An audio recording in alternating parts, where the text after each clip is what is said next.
तो hello dear friends, कैसे हो आप सभी। आज इस वीडियो में आपको Haryana board class 10th Hindi की जो बुक है कर्तिका, उसका चैप्टर नंबर 3 मतलब पार्ट नंबर जो 3 का है, साना साना हाथ जोड़ी, उस जो लेसन के जो अभ्यास के जितने भी क्वेश्चन है मैं आपको इस वीडियो में कंप्लीट कराने वाला हूं, तो वीडियो को एंड तक जरूर देखिएगा। तो यहाँ से हमारा डियर फ्रेंड फर्स्ट क्वेश्चन आ जाता है कि झिलमिलाते सितारों की रोशनी में नहाया गंगटोक लेखिका ने किस तरह सम्मोहित कर रहा था। तो फर्स्ट क्वेश्चन ये है, तो इसका आंसर क्या रहेगा डियर फ्रेंड्स। झिलमिलाते सितारों की रोशनी में नहाया गंगटोक लेखिका के मन में सम्मोहन जगा रहा था। इस सुंदरता ने उस पर ऐसा जादू कर दिया था, मतलब जो लेखिका थी वो बहुत सुंदर थी, इसी के कारण उसकी सुंदरता ने उस लेखक पर क्या किया, ऐसा जादू कर दिया कि उसे सब कुछ ठहरा हुआ सा या अर्थहीन सा लग रहा था। उसके भीतर बाहर जैसे एक शून्य सा व्याप्त हो गया था। ये आपका question number first. Question number second क्या दे रखा है, गंगटोक को मेहन कस बादशाहों का शहर क्यों कहा जाता है। तो गंगटोक एक ऐसा पर्वतीय स्थल है जिसे वहां के मेहनत कस लोगों ने अपनी मेहनत से सुरम्य बना दिया, और वहां सुबह शाम रात सब कुछ सुंदर प्रतीत होता है। मतलब गंगटोक को क्या यहाँ पे क्या आ जाएगा, मेहनत कस जो बादशाह थे उसका शहर क्यों कहा गया था। मतलब वहाँ के जो मेहनती लोग थे उन्होंने क्या कहते हैं, उस शहर को मतलब सुबह शाम या रात को लगकर एक सुंदर शहर बना दिया गया था। यहाँ के निवासी भरपूर परिश्रम करते थे, मतलब जो वहाँ के लोग थे वो क्या करते थे, वहाँ पे बहुत सारा काम करते थे, मतलब बहुत परिश्रमी थे, इसलिए गंगटोक को मेहनत का बादशाह का शहर कहा गया है। ठीक है, नेक्स्ट क्वेश्चन क्या दे रखा है, गंगटोक मतलब गंगटोक है ये, मतलब नेक्स्ट क्वेश्चन क्या दे रखा है, कभी सफेद को कभी सफेद तो कभी रंगीन पताकाओं का फहराना किन किन अलग अलग अवसरों की ओर संकेत करता है। सफेद पताकाएं किसी बुद्धिस्ट की मृत्यु पर फहराई जाती है। किसी बुद्धिस्ट की मृत्यु हो जाए, उसकी आत्मा की शांति के लिए नगर में बाहर किसी वीरान स्थान पर मंत्री लेखन 108 पताकाएं फहराई जाती हैं, जिन्हें उतारा नहीं जाता। वे धीरे धीरे अपने आप को नष्ट हो जाती है। किसी शुभ कार्य की आरंभ करने पर रंगीन पताकाएं फहराई जाती है। ठीक है, ये एक नॉर्मल क्वेश्चन था। नेक्स्ट क्वेश्चन क्या है, जितेन नार्गे ने लेखिका को सिक्किम की प्रकृति, वहाँ की भौगोलिक स्थिति व जनजीवन के बारे में क्या महत्वपूर्ण जानकारी दी है। जितेन ने लेखिका को एक अच्छे गाइड की तरह सिक्किम की मनोहारी प्राकृतिक छटा, सिक्किम को भौगोलिक स्थिति और वहाँ के जनजीवन की जानकारी इस प्रकार प्रदान करती है। सिक्किम में गंगटोक से लेकर, मतलब गंगटोक था, हम इसको गंगटोक बोलेंगे, मतलब इसकी जो कैपिटल है, लेकर युमथांग तक तरह तरह के फूल है, फूलों से लदी वादियां हैं। ठीक है, शांत और हिंसा के मंत्र लिखी ये श्वेत पताकाएं, जहाँ पर जब यहाँ किसी बुद्ध के अनुयायी की मौत होती है तो लगाई जाती है, ये 108 होती है। तो कितनी पताकाएं होती है वहां पे, 108। नेक्स्ट है, रंगीन पताकाएं किस नए कार्य के लिए शुरू होने पर लगाई जाती हैं। कवि लोग स्टोक, यहाँ गाइड फिल्म की शूटिंग हुई है। यहाँ धर्म मतलब यह धर्मचक्र अर्थात प्रेयर व्हील, इसको घुमाने से सारे पाप धुल जाते हैं। यहाँ पहाड़ी इलाका है, यहाँ कोई भी चिकना जो चरबिल्ला या बर्फीला, ये क्या दे रखा है इसमें, चरबिल्ला आदमी नहीं मिलता। ठीक है, नार्गे ने उत्साहित होकर कटाव के बारे में बताया कि कटाव हिंदुस्तान का स्विट्जरलैंड है। ठीक है, युमथोंग की घाटियों के बारे में बताया कि बस 15 दिनों में ये दिखाएगा कि पूरी घाटी फूलों से इस तरह कदर भर जाएगी कि लगेगा कि फूलों की सेज रखी हो। ये था क्वेश्चन नंबर आपका 4। नेक्स्ट क्वेश्चन क्या दे रखा है 5 का, लॉन्ग स्टोक में घूमते चक्कर को देखी लेखिका को पूरे भारत की आत्म एक सी क्यों दिखाई देती है।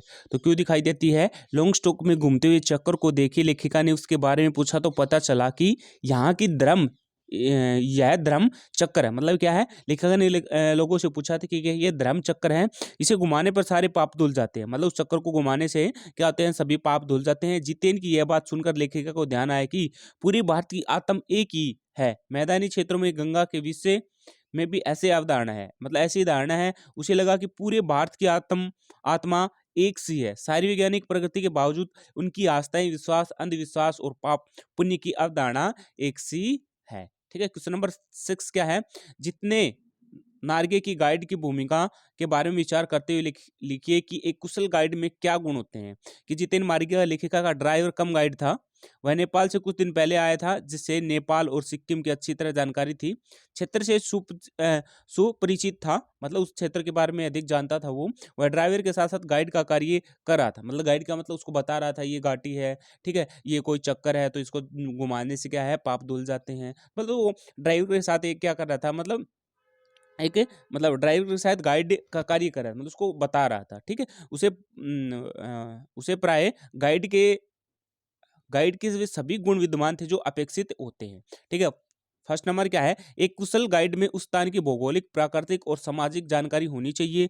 वह नार्गे में सम्यक रूप से थी, मतलब नार्गे जो ड्राइवर था वो क्या है, मतलब उसे वो जो भी उसका पैसेंजर आता था तो उसको मतलब ड्राइवर के साथ साथ वो क्या करता था, गाइड भी करता था, वो लोगों को बताता था कि भाई ये चक्कर है, उसे घुमाने से पाप धुलते हैं, ये एक फेमस जगह है यहाँ पे, ठीक है। नेक्स्ट है, गाइड के साथ साथ नार्गे ड्राइवर भी था, अतः कहाँ रुकना है यह निर्णय वह सभी करने में समर्थ थी, कुछ सलाह देने की आवश्यकता नहीं होती है। गाइड में सैलानियों को प्रभावित करने की रोचक शैली होनी चाहिए, जो उसमें थी वह अपनी वाक्पटुता से लेखिका को प्रभावित करता है, जैसे मैडम यह धर्म चक्कर है, प्रेयर व्हील है, इसको घुमाने से सारे पाप धुल जाते हैं। नेक्स्ट यहाँ जो पॉइंट आता है, पॉइंट नंबर 4, एक सुयोग्य एक सुयोग्य गाइड क्षेत्र जनजीवन की गतिविधियों की भी जानकारी रखता है, संवेदनशील भी होता है, ठीक है। वह पर्यटकों में इतना घूम मिल जाता है कि वह स्वयं गाने के साथ नाच उठता है और सैलानी भी नाच उठते हैं, इस तरह आत्मीय संबंध बना लेता है। कुशल गाइड वाक्पटु होता है, वह अपनी वाक्पटुता से पर्यटन स्थलों के प्रति जिज्ञासा बनाए रखता है। पताकाओं के बारे में महत्वपूर्ण जानकारी देकर नार्गे उस स्थान के महत्व को बढ़ा देते हैं। क्वेश्चन नंबर 7 क्या दे रखा है, इस यात्रा वृत्तांत में लेखक ने हिमालय के जिन जिन रूपों का चित्र खींचा उन्हें अपने शब्दों में लिखिए, ठीक है। तो इस यात्रा वृत्तांत में लेखक ने हिमालय के पल पल परिवर्तन को होते रूप को देखा। जो जो ऊंचाई पर चढ़ते जाए हिमालय विशाल से विशालतर होता चला, मतलब जो जो ऊंचाई पे चलते गए वो, मतलब जो हिमालय था विशाल से विशालतर, मतलब उससे मतलब विशाल होता गया।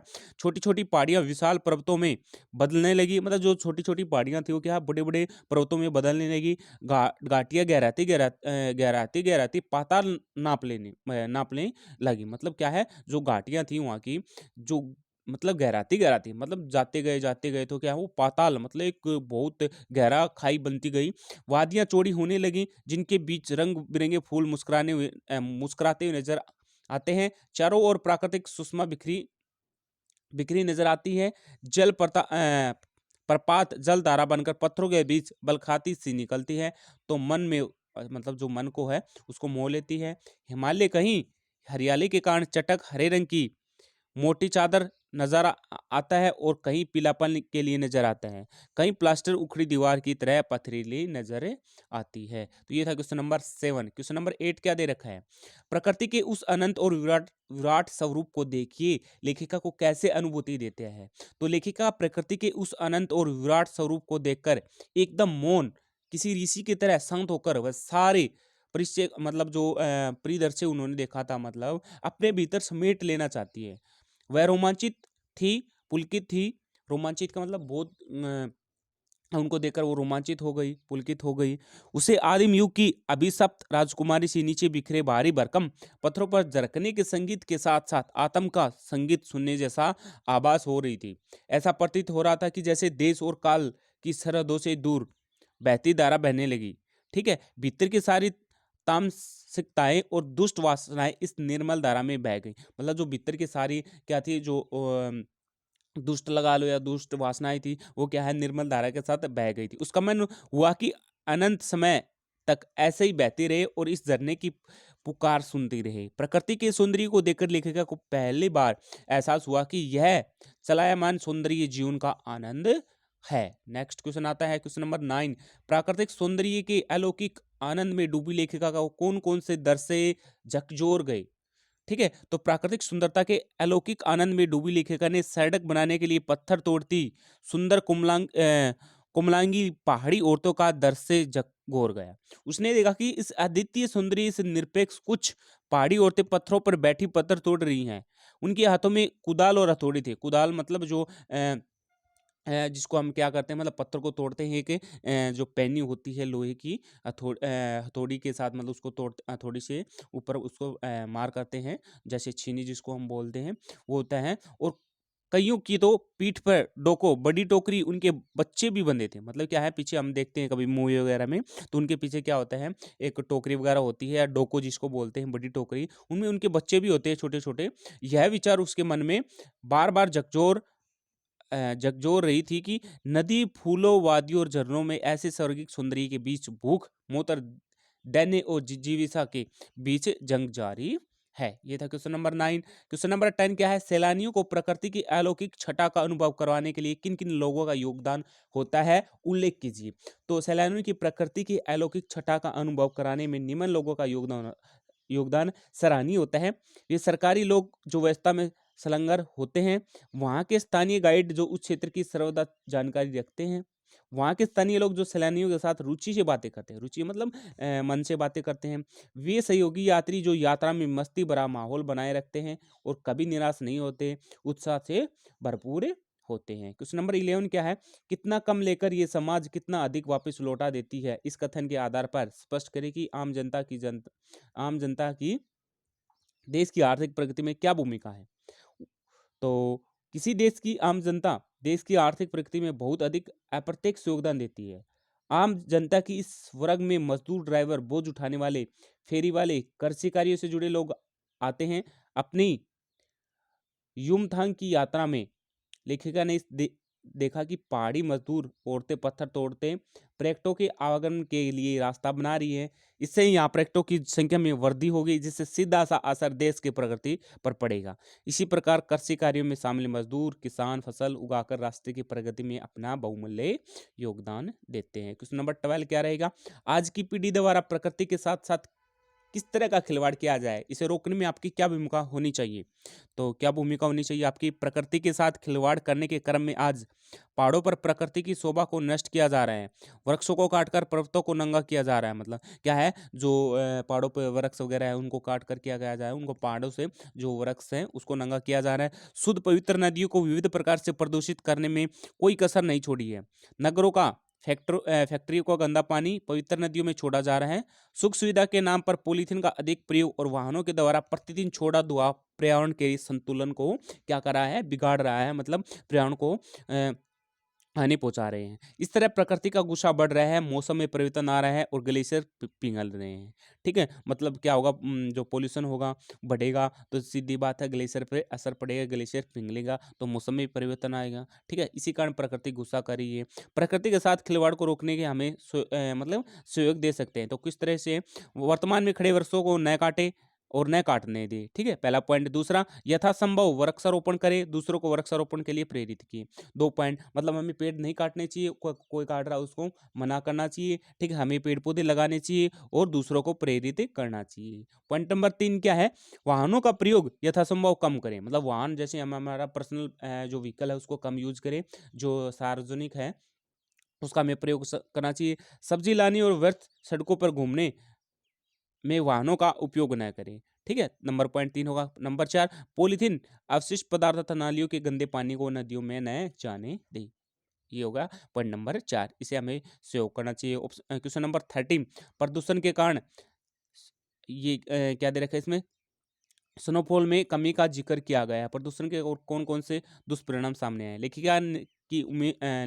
लेखिका को उम्मीद है कि उसे लायुग में बर्फ देखने को मिल रही है। मतलब कलयुग या लायुग, लायुग ही दे रखा है इसमें तो लेकिन एक सिक्किमी युवक ने बताया कि प्रदूषण के कारण स्नोफॉल कम हो गई है। ठीक है, ये क्या है, स्नोफॉल है। ठीक है, स्नोफॉल, तो स्नोफॉल कम हो गई है। अतः हमें 500 मीटर तक ऊपर कटाव में ही बर्फ देखने को मिल सकती है। प्रदूषण के कारण पर्यावरण में अनेक परिवर्तन आ रहे हैं। स्नोफॉल की कमी के कारण नदियों में जल प्रवाह की मात्रा कम होती जा रही है। परिणाम स्वरूप पीने योग्य पानी जल की कमी सामने आ रही है। प्रदूषण के कारण वायु प्रदूषित हो रही है। महानगरों में सांस लेने के लिए ताज़ा हवा मिलने को मुश्किल हो रही है। ठीक है, सांस संबंधी रोग के साथ साथ कैंसर तथा उच्च रक्तचाप की बीमारियां बढ़ रही हैं। ध्वनि प्रदूषण मानसिक अस्थिरता अवस्था बहरेपन तथा अनिद्रा जैसे रोगों का कारण बन रही है। मतलब ये कुछ कारण है, मतलब स्नोफॉल के कि भी 500 मीटर ऊपर जाओगे तो आपको वहीं बर्फ मिलेगी। ठीक है, प्रदूषण के कारण क्या आ रहा है, मौसम चेंज हो रहा है और स्नोफॉल की कमी आने के कारण जो नदियों में जो जल का बहाव है, मतलब प्रवाह है, वो क्या है, कम हो रहा है। तो इसमें पीने योग्य जल पानी है और क्या है, उसकी भी कमी आ रही है। ठीक, क्वेश्चन नंबर 14 क्या है, कटाव पर किसी भी दुकान का न होना उसके वरदान है, इस कथन में पक्ष में अपनी राय व्यक्त कीजिए। तो कटाव को अपनी स्वच्छता और सुंदरता के कारण हिंदुस्तान का स्विट्जरलैंड कहा गया है। किसको, कटाव को। यहाँ उससे भी अधिक सुंदर है। यह सुंदरता आज इसलिए विद्यमान है कि यहाँ कोई दुकान आदि नहीं है। यहाँ यदि यहाँ दुकानें खुल जाएं तो वैश्वीकरण हो जाए, स्थान की सुंदरता जीती रहेगी। इसलिए कटाव में दुकान न होना उसके लिए वरदान है। मनुष्य सुंदरता को देखकर प्रसन्न होता है, मनुष्य सुंदरता को बिगाड़ता है। मतलब मनुष्य सुंदरता को देखकर प्रसन्न होता है और उसी को बिगाड़ता है। अपनी जिम्मेवारी और कर्तव्य का पालन न कर प्रयुक्त चीजों के अवशिष्ट जहां तक फेक सौंदर्य का ठेस पहुंचाए बिना रहता है। कटाव में दुकान न होने से व्यावसायीकरण नहीं हुआ, जिसे आने जाने वाले लोगों की संख्या है वो क्या होगी, सीमित रहती है। ठीक है, जिसे सुंदरता की जिसे यहाँ सुंदरता बची और जैसे दुकानें आदि खुलने जाने से अन्य पवित्र स्थानों की सुंदरता जाती रही है, वैसे ही कटाव की सुंदरता भी मट मेली हो जाएगी। ठीक है, क्वेश्चन नंबर 15 क्या रहेगा, प्रकृति ने जल संचय की व्यवस्था किस प्रकार की है। तो किस प्रकार की है, प्रकृति जल संचय की बड़ी अद्भुत व्यवस्था की है। प्रकृति सर्दियों में पर्वत शिखरों पर बर्फ के रूप में गिरकर जल का भंडारण करती है। हिम मंडित पर्वत शिखर एक ऐसा प्रकार के जल स्तंभ है जो गर्मियों में जलधारा बनकर करोड़ों कंठों की प्यास बुझाती है। नदियों के रूप में बहती हुई जलधारा अपने किनारे बसे नगरों गांव जैसे जल संसाधन के रूप में नगरों के द्वारा एक विस्तृत क्षेत्र में सिंचाई करती है, अतः हमारे सागर में जाकर मिल जाती है। सागर से जलवाष्प बदल के रूप में उठते हैं और जो मैदानी क्षेत्र में वर्षा तथा पर्वतीय क्षेत्रों में बर्फ के रूप में बरसते हैं। इस प्रकार जल चक्र द्वारा प्रकृति में जल संचय वितरण की व्यवस्था की गई है। क्वेश्चन नंबर 16 क्या रहेगा आपका, यहाँ पे लास्ट क्वेश्चन दे रखा है, क्वेश्चन नंबर 16 ये क्या है, देश की सीमा पर बैठे फौजी किस तरह की कठिनाई से जूझते हैं, उनके प्रति हमारा उत्तरदायी होना चाहिए। तो मतलब क्या उत्तरदायी होना चाहिए, देश की सीमा पर बैठे फौजी उन सभी विषमताओं में जूझते हैं जो सामान्य जीवन के लिए अति कठिन है। कड़कड़ाती ठंड जहाँ तापमान माइनस में चला जाता है, ठीक है, जहाँ पेट्रोल को छोड़कर सब कुछ जम जाता है, वहाँ भी फौजी क्या करते हैं, तैनाती रहते हैं। इस तरीके से शरीर को तपा देने वाली गर्मियों में रेगिस्तान में रहते हुए हाफ हाफ कर अनेक विषमताओं में से जूझते हुए कठिनाइयों का सामना करते हैं। जो फौजी लाइफ होती है वो पता है, ठंड में क्या होता है, माइनस में तापमान चला जाता है, -40 डिग्री, -30 डिग्री, -45 डिग्री। और वहाँ पे क्या आता है, पेट्रोल को पेट्रोल को छोड़कर सभी जो चीज़ें होती हैं जैसे सब्जी वगैरह हो गई, फ्रूट हो गई, ठीक है, जो भी है मतलब वहाँ पे क्या है, जम जाता है, मतलब ठीक है, खाने की चीज़ें हैं जो वगैरह हैं, ठीक है। और जो गर्मियों में क्या होता है, रेगिस्तान में क्या होता है, हाफ हाफ कर वो क्या है, अनेक कठिनाइयों का सामना करते हैं। उनके प्रति हमारा दायित्व यह है कि उनका सम्मान करें, उसके देश की प्रतिष्ठा और गौरव को अक्षुण्ण रखने वाले महारथी के रूप में आदर दें और उनके परिवार के प्रति सम्मानीय भाव तथा आत्मीय संबंध बनाए रखें। सैनिकों को दूर रहते हुए उनके हर कार्य में सहयोगी मिले और उन्हें अकेलेपन का एहसास न होने दे तथा इन्हें निराशा से बचाए। ये थे आपके क्वेश्चन नंबर, यहाँ 16 तक क्वेश्चन थे आपके 16। तो वीडियो पसंद आए, वीडियो को लाइक और शेयर जरूर करें। Thank you dear friends.